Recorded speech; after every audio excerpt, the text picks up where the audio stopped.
Good morning. कैसी चल रही है आपकी पढ़ाई? आई होप अच्छी चल रही होगी। ये जो छोटे छोटे वीडियो मैं बना रहा हूँ आपके लिए डेफिनेटली बहुत हेल्पफुल होंगे। और अभी कई ऐसे स्टूडेंट्स होंगे, कई ऐसे सब्सक्राइबर होंगे जिनके पास ये नोटिफिकेशन आते होंगे पर वो देख नहीं पाते होंगे क्योंकि टाइम की कमी है। लेकिन एग्जाम जब आएंगे आपके तो उससे पहले बहुत हेल्पफुल होने वाले हैं ये वीडियोस।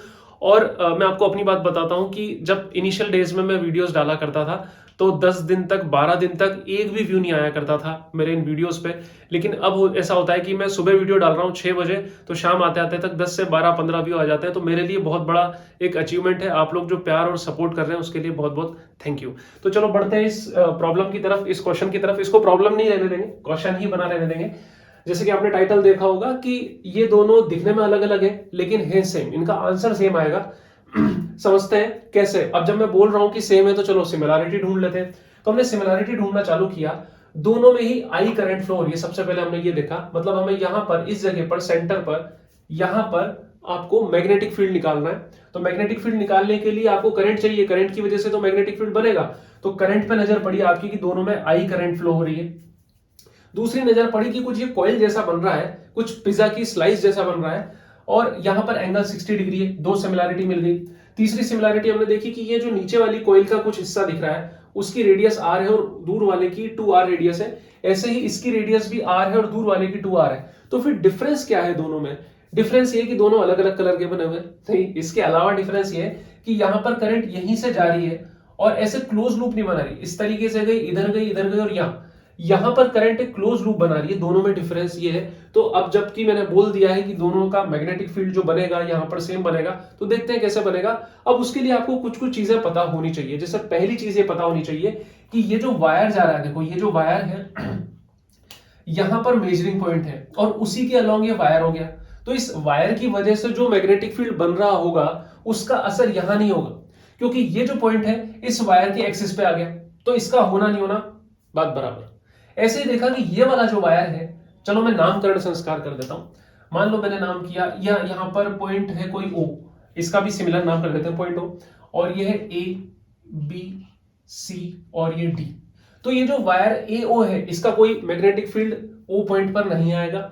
ऐसे ये जो वायर सी बी है ये भी एक्सिस में ही आ रहा है, तो इस सी बी का भी यहां पर मैग्नेटिक फील्ड नहीं आएगा। जो भी मैग्नेटिक फील्ड बनेगा वो बनेगा ए बी की वजह से और सी डी की वजह से। तो हमें सबसे पहले इन दोनों का मैग्नेटिक फील्ड निकालना है। देन मैग्नेटिक फील्ड एक वेक्टर क्वांटिटी होती है, तो हमें देखना पड़ेगा कहीं इन दोनों का मैग्नेटिक फील्ड एक दूसरे को काउंटर पार्ट तो नहीं कर रहा, अपोज तो नहीं है, वरना माइनस करके आंसर लिखना पड़ेगा। और अगर सपोर्ट कर रहा होगा तो आपको प्लस करके लिखना पड़ेगा। ये अपोज और सपोर्ट के लिए आपको डायरेक्शन देखनी पड़ेगी मैग्नेटिक फील्ड की। तो मैं हमेशा right hand thumb rule, right hand palm rule ऐसे नाम लेता हूं। आज नहीं ले रहा, बहुत कंफ्यूजन है बच्चों को। आपको सिर्फ डायरेक्शन निकालना आना चाहिए। उस रूल का नाम क्या है, उससे क्या लेना देना आपको। तो डायरेक्शन निकालने के लिए आपको क्या करना पड़ता है, अपने अंगूठे को काम में लो, राइट हैंड वाले को। जो लेफ्ट हैंडर है उनको भी राइट हैंड ही काम में लेना है। तो राइट हैंड वाले जो अंगूठे को करंट की डायरेक्शन में करो, ये है करंट, करंट की डायरेक्शन में करो। और ये जो आपका पाम है इसकी मूवमेंट करो, नेचुरल मूवमेंट। आपका पाम, अगर आप एलियन नहीं है तो ऐसे ही मुड़ेगा, उल्टा तो नहीं जाएगा। तो ऐसे आपको इस पॉइंट की तरफ घुमाना है। अंगूठे को ऐसे रखा और आपके हाथ को इस पॉइंट की तरफ लेके आना है। तो इस तरीके से, मतलब आपका हाथ बाहर आ रहा है। जब ये कोयल प्लेन में रखी हुई है, ये कोयल जैसे आप पेपर पे रखेंगे तो ऐसे रखी रहेगी कोयल, तो जब ये कोयल प्लेन में है तो इसकी वजह से मैग्नेटिक फील्ड बाहर की तरफ आ रहा है, मतलब डॉट आ रहा है। ए बी की वजह से मैग्नेटिक फील्ड डॉट में है, perpendicular to the plane outwards. और जब सीडी की वजह से आप देखोगे तो सीडी के लिए देखना है तो अंगूठे को वापस करंट की डायरेक्शन में करा। और जब करंट की डायरेक्शन में करोगे तो आप क्या करोगे, या तो पूरा हाथ घुमा के लाओ, क्या लेना देना, डायरेक्ट ऐसे कर लो ना, सीडी की डायरेक्शन में ऐसे करा, ऐसे हाथ रखा और ओ की तरफ घुमाया, ऐसे ओ की तरफ घुमाओगे तो ये हाथ अंदर जा रहा है, मतलब ये पॉइंट अंदर जाते हुए में बीच में पड़ रहा है और इस जगह बाहर जाते हुए में बीच में पड़ रहा है। तो मतलब ए बी के लिए जो मैग्नेटिक फील्ड यहां बनेगा वो होगा डॉट, और सी डी के लिए जो बनेगा वो बनेगा क्रॉस। दोनों की वजह से मैग्नेटिक फील्ड डिफरेंट डायरेक्शन में, ठीक है। यहां पर भी देखो, इसमें भी करंट ऐसे जा रही है लेफ्ट साइड और ऊपर वाले में भी करंट राइट साइड जा रही है। इसका भी मैं नाम दे देता हूं ए बी सी और ये डी। तो यहां पर भी हमें मैग्नेटिक फील्ड को माइनस करके ही लिखना है। तो एक चीज तो हमें समझ में आ गई। अब ये भी तो देखना है कि मैग्नेटिक फील्ड का मैग्नीट्यूड कितना होगा। तो हमें पता है कि पूरी कोयल से जब मैग्नेटिक फील्ड बनता है उसके सेंटर पर वो बनता है mu not I upon 2r। लेकिन आपको कोई भी सेक्शन दिया हो किसी भी कोयल का, किसी भी थीटा एंगल के साथ, तो उसके सेंटर पर मैग्नेटिक फील्ड बनेगा mu not I upon 2r multiply by theta upon 360 degree, ये बनता है यहां पर। तो यहां देखो आपकी एंगल दोनों में 60 डिग्री है, मतलब यहां पर मैं क्या रख दूं, 60 डिग्री रख दूं, तो मैग्नेटिक फील्ड जो बन रहा होगा यहां पर, ये हुआ 60 डिग्री, इस तरीके से 60, तो कितनी बार जाएगा, 6 टाइम जाएगा, मतलब नीचे क्या आएगा, mu not I upon 12R, ये आया magnetic field at center. B naught से मैं इसको बता रहा हूं, सेंटर वाले मैग्नेटिक फील्ड के लिए। अब ऐसा नहीं है कि हमें बहुत खुश हो जाना है, क्योंकि इसके बाद भी गलती होने की पॉसिबिलिटी रहेगी। यहां पर R जो है रेडियस है, आपको समझ में कई बार शायद नहीं आया कि दोनों के लिए 60 डिग्री एंगल है, इसके लिए भी 60 डिग्री एंगल है, इसके लिए भी 60 डिग्री एंगल है, तो दोनों का मैग्नेटिक फील्ड अमाउंट में सेम है और डायरेक्शन में अपोजिट है, तो दोनों कैंसिल हो जाएंगे। पर ऐसा नहीं है, उसका रीजन ये है कि इस कॉइल की रेडियस R है और उस कॉइल की रेडियस 2R है, तो यहां पहले वाले के लिए तो आपको R लिखना है, दूसरे वाले के लिए 2R लिखना है। अब मैं सॉल्व करना चालू कर रहा हूं, अच्छे से समझना, शांति से वीडियो को दोबारा देख लेना अगर दिक्कत आती है तो हमें पता है कि AO और CB का तो मैग्नेटिक फील्ड यहाँ आएगा नहीं एक्सिस में, तो हम मैग्नेटिक फील्ड निकालते हैं ड्यू टू AB। AB के लिए जब मैग्नेटिक फील्ड निकालूंगा, इसकी रेडियस R है, तो ये आएगा म्यू नॉट आई अपॉन, वो हमने जो फॉर्मूला निकाला 12R, और इसकी वजह से जो मैग्नेटिक फील्ड है वो आउटसाइड है, मतलब dot perpendicular to the plane outwards, ये वेक्टर लगा दिया। उसके बाद मैं निकाल रहा हूं BCD, इसके लिए जब मैं निकालूंगा तो mu not I upon 12R की जगह 2R, और इसकी जगह मैग्नेटिक फील्ड कैसा है, क्रॉस। तो यहां पर जो मैग्नेटिक फील्ड बनेगा वो बनेगा mu not I upon 24R cross, ये हो गया BCD। अब आप देख रहे हो BAB और BCD में ज्यादा कौन सा, ज्यादा वही जिसमें डिवाइड ज्यादा का, यहां पर 12 का डिवाइड है mu not I upon R में, और यहां पर 24 का डिवाइड है, मतलब BAB इससे ट्वाइस है।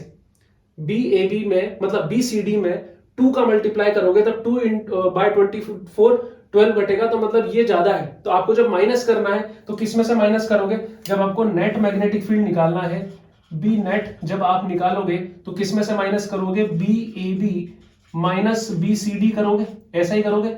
और अगर वेक्टर लगाना है लगा दो, कोई बात नहीं।